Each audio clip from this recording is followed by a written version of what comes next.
It's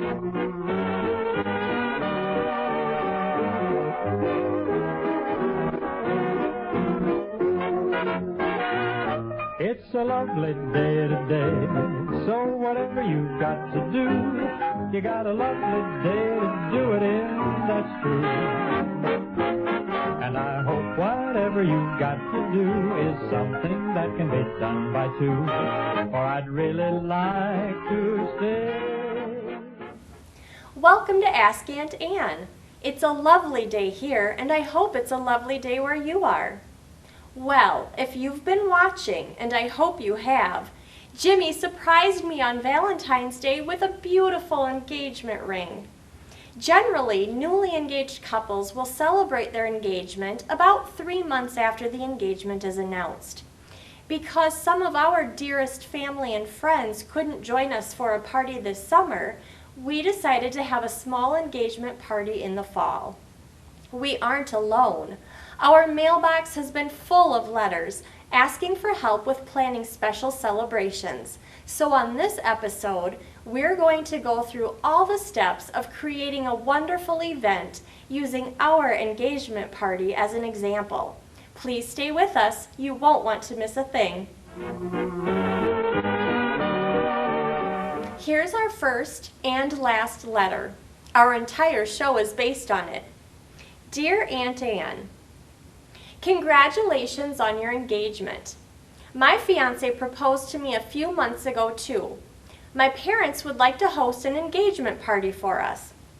We don't really even know how to begin. What tips can you give us? Thank you, Jessie O'Connor. Well, congratulations, Jessie. I'm so happy for you. The first thing you should do is decide on a guest list. This is very important because everyone invited to the engagement party must also be invited to the wedding. That's why many people keep the engagement party list small. Jimmy and I will be having a small party for about 30 people, mostly close family and friends. It's a great time for those nearest and dearest to start to get to know each other. Next, decide what type of party you want to have and consider what type of atmosphere, formal or informal, will be most comfortable for your guests. And remember, you still have the main event to throw, so don't get all caught up in the engagement party plans. Think simple. Now it's time to think about a theme. This will make things easier to plan. Our party is this fall, so our theme came pretty easily: falling in love. Now at this point, we have decided on the size of our party, the degree of formality, and the theme. That wasn't so hard. The next step is to decide how you're going to get the word out. Invitations should reflect the style of your event. For a formal party, printed invitations would be best. For an informal party, handmade or even email invitations will work. Since our party is rather informal, Jimmy and I decided to make our own invitations. Here's what we decided to do. Our theme is falling in love, so I asked my friend Marjorie to design an invitation for us that would reflect that theme. Here's what we came up with. I purchased some paper at my craft store. Cardstock weight works best. Make sure to get a size that will fit in a printer. After we printed out the design, we cut them out. Jimmy and I did this while listening to some of our favorite music. Make it fun and the time will fly by. Next, we punched holes in the top of each leaf and secured them with a scrapbook brad. You could use a ribbon or a button, whatever works for your theme. We bought envelopes to fit. And to really make them special, hand address them and add a special love stamp from the post office. I suggest you pick your design online. There are a lot to choose from.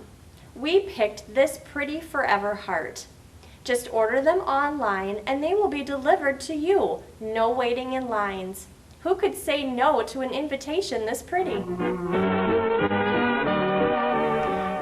on your to-do list is to decide on the venue.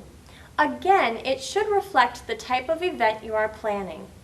It's a very good idea to choose the venue before you decide on a color scheme and decor. That way everything works together. That's a good tip for your wedding too. Jimmy and I will have our party in Springfield Park. We have access to a pretty little party room, and it has doors that open up to the lawn. This way, no matter what the weather, we're covered. Make sure the room is large enough, but not too large. If you are bringing in food, a kitchen will be very handy. And if any of your guests have physical limitations, make sure it's accessible for them. Also, consider how close your guests will be able to park. Restroom availability is really important too. Make sure you know what you can and can't bring in. Some restaurants will let you bring in a cake, but others won't. Some venues don't allow alcohol. Think things through before you agree on a venue. The next step is really important: food. You could have the prettiest location in the world, but if the food is bad, that's what your guests will remember. The food choices should also reflect the theme and style of your special event. A sit-down dinner or champagne and hors d'oeuvres would be perfect for a formal event, and a barbecue works for an informal one. Ours is rather informal, and we decided on autumn-inspired finger foods and drinks, and possibly a savory soup. We'll wait on the soup until we see what the weather will be like. We'll have platters of great local cheeses and seasonal fruit like red apples and purple grapes, as well as different types of crusty breads and crackers.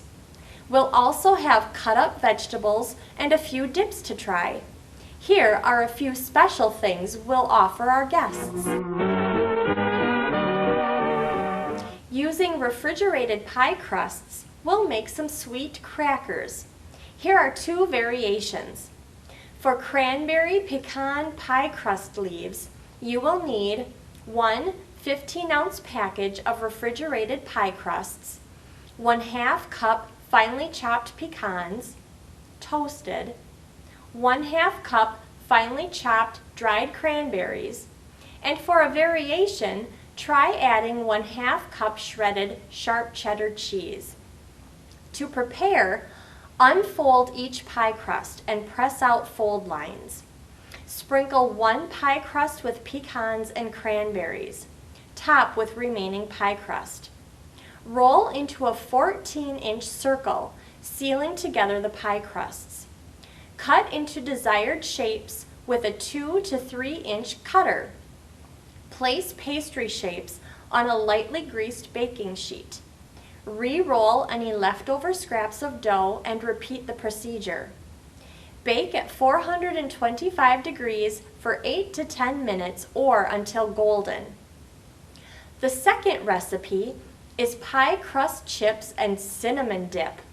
You will need a refrigerated pie crust dough, cinnamon sugar, 2 packages of 8-ounce each cream cheese, 2 teaspoons of vanilla extract, 1/4 to 1/2 teaspoon of cinnamon, and the same amount of cloves.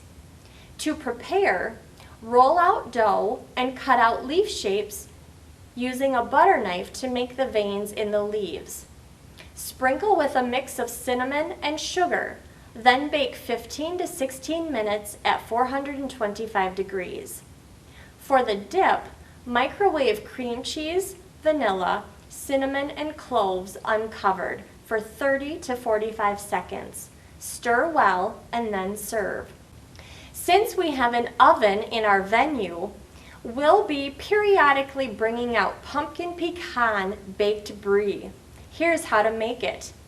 The ingredients are 1 sheet puff pastry dough, 1 8-ounce round brie cheese, 1/4 cup of pumpkin butter, 1/4 cup of pecans, 1 egg, 1 tablespoon of water. First, thaw the puff pastry dough and roll to desired size, which should be large enough to completely cover the brie. Place pecans in the center of the dough. Top with pumpkin butter. Place cheese on top of pecans and pumpkin butter. Wrap the dough around the cheese and pinch seams to seal. Whisk egg and water and brush on the seams. Gently place seam side down on a baking sheet lined with parchment paper. Decorate the top with additional pecans and/or dough. Bake at 400 degrees for 25 minutes or until golden brown.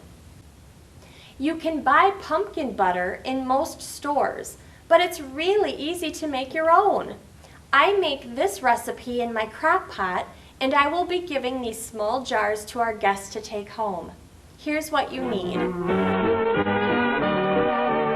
4 cups of pumpkin puree. That's 2 15-ounce cans. Be sure to look for pure pumpkin, not pumpkin pie filling. 1 cup of raw honey or maple syrup.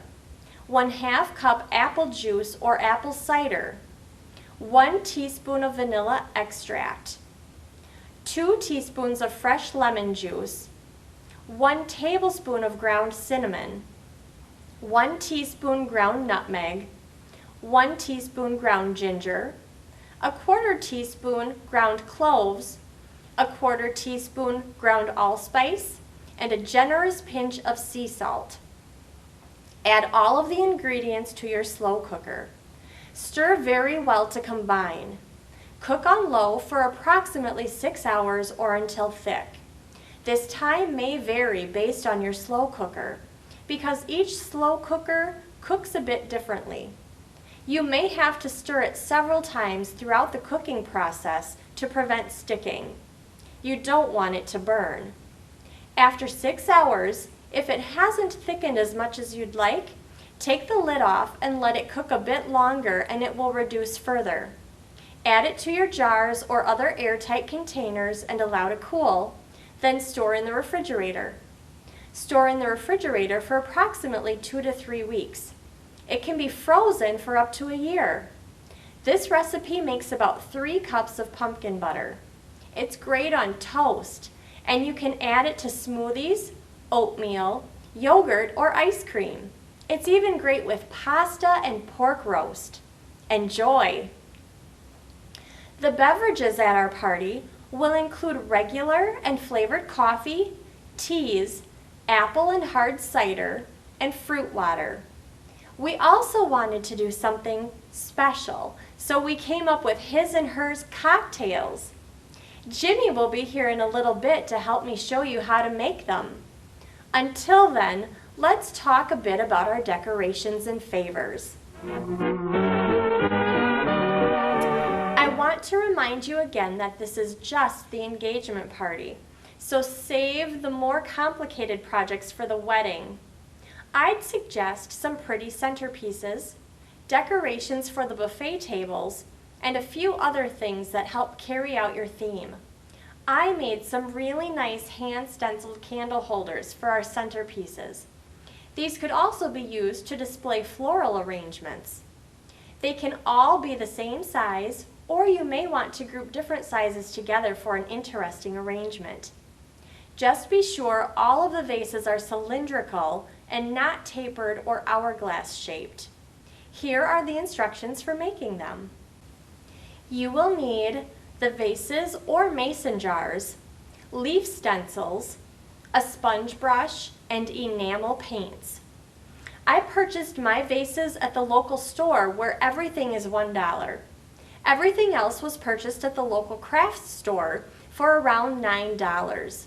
It's very important to make sure that your paints are intended for use on glass. It will say so on the bottle. I used metallic gold and burnt sienna colors for a sophisticated autumnal color palette. Before you start, be sure to read the instructions on the paint bottle.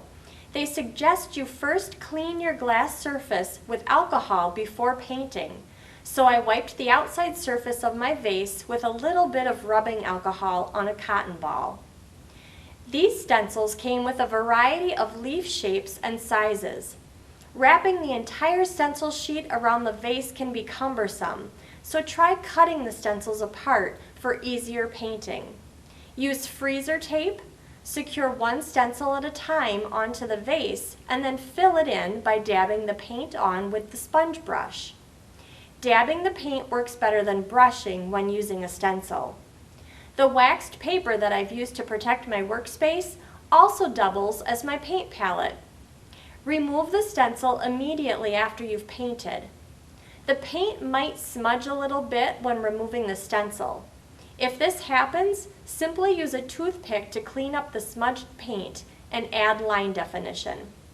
This paint dries fairly quickly, but still take care to avoid a freshly painted design when securing the next stencil. I only used one coat of paint and I like the finished look. If you choose to add a second coat of paint, the bottle suggests allowing 1 hour of drying time between coats. When you've finished painting on your design, it's important to follow the instructions on the paint bottle for curing the paint. This means you can either allow the vase to air dry for 21 days before using it, or you can bake it in the oven. To bake, allow the paint to dry for a minimum of 1 hour. Then place the vase on a cookie sheet in a cool oven. Then heat the oven to 350 degrees. Bake for 30 minutes. Then turn the oven off and allow the vase to cool in the oven completely before removing it. This project definitely requires some extra time as well as a good deal of patience, but the result is a one-of-a-kind hand-painted centerpiece that will look so pretty on your autumn table. Place a candle inside and watch it light the room with a beautiful fall color. We'll scatter apples, loose leaves, and other fall decorations around the candles to complete the table decor. We're using mum plants to add color in other areas, and we will present them to some of our special guests as they leave. Earlier, I had mentioned that we'll be sending our guests home with a jar of homemade pumpkin butter.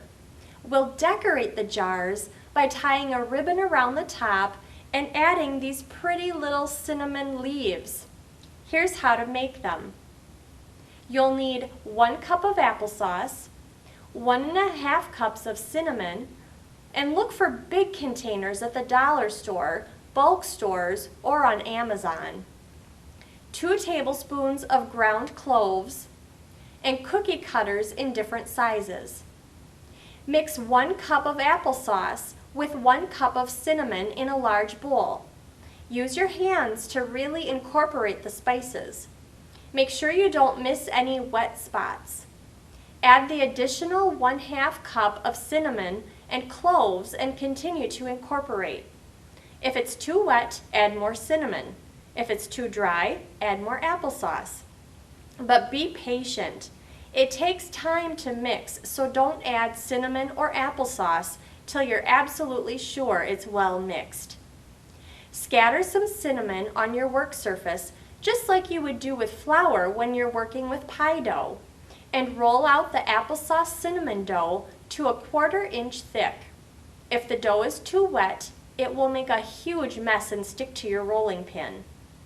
Use your cookie cutters to cut out the leaves. I noticed the first time around my dough was too wet and the edges were rough. Once I added more cinnamon, the edges were clean. Preheat your oven to 200 degrees. Place the leaves on a cookie sheet with parchment paper. The leaves can be really close together but not touching. They won't rise in the oven. Using a skewer, carefully make a hole through each leaf. Bake the ornaments in the oven for an hour or more. The juice from the applesauce needs to evaporate. The range in cooking time depends on your house, humidity, and climate. My house is cold, so I had them in for 1½ hours, and then I turned the oven off and left them to set overnight. They should be rock hard. If they're not, give them some more time in the oven. These are great for all kinds of fall and winter projects, and they're fun to make with kids. Next, we'll be making the His and Hers cocktails. Jimmy is here to show us how to make our special His and Hers drinks. Let's make mine first. Sure, Ann. This is a simple one. It's an apple cider mimosa. Wet the rim of a champagne flute with a slice of apple, and then dip it into some soft, light brown sugar. Pour in 3 ounces of good, fresh apple cider, followed by 3 ounces of good champagne. Garnish with an apple slice. These really need to be served immediately and fresh, so we've asked one of our friends to be the bartender at our party.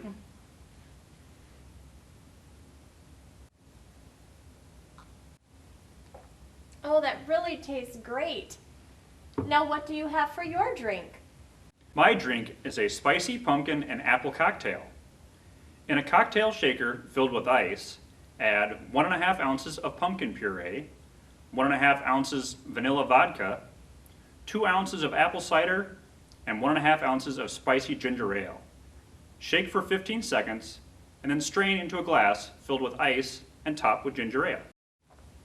Oh, that's yummy too. It would be great served in a copper mug like a Moscow Mule. Thanks, Jimmy. I think we're going to have a great party. All we'll need is some entertainment. I know Betty Jean and my college roommate Bobby have a number in mind. They want to surprise us.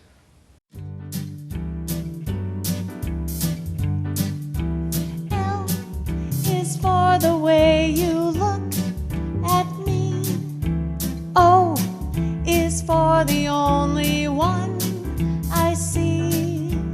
V is very, very extraordinary. E is even more than anyone that you adore. And Love is all that I can give to you. Love is more than just a game for two. Two in love can make it. Take my heart, but please don't break it. Love was made for me and you.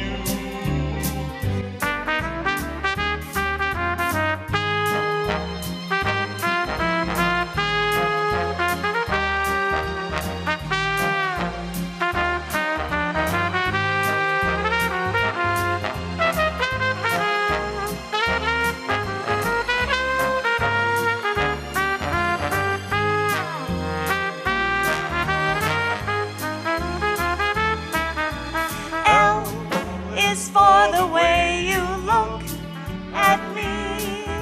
O is for the only one I see. B is very, very extraordinary. E is even more than anyone that you adore. And love is all that I can give to you. Love is more than just a game for two. Two in love can make it. Take my heart and please don't break it. Love was made for me and you. Love was made for me and you. Love was made for me and you.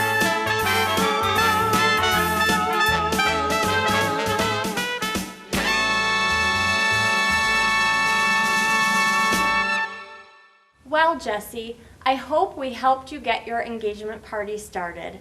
I know we're really looking forward to ours. Before we go, here's a poem I think you'll enjoy.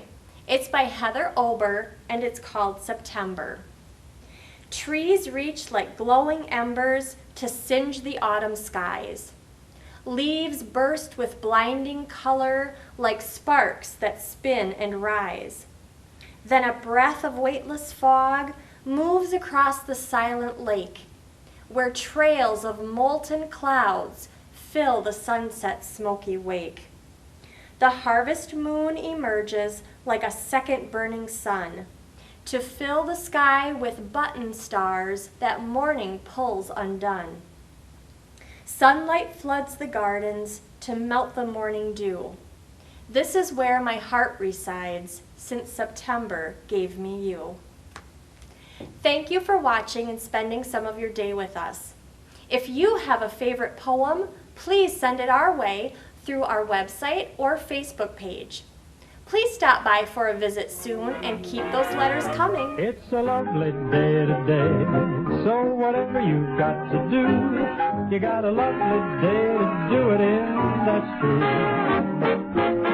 And I hope whatever you've got to do is something that can be done by two, for I'd really like to stay. It's a lovely day today, and whatever you've got to do, I'd be so happy to be doing it with you. But if you've got something that must be done, and it can only be done by one, there is nothing more to say, except it's a lovely day for saying it's a lovely day.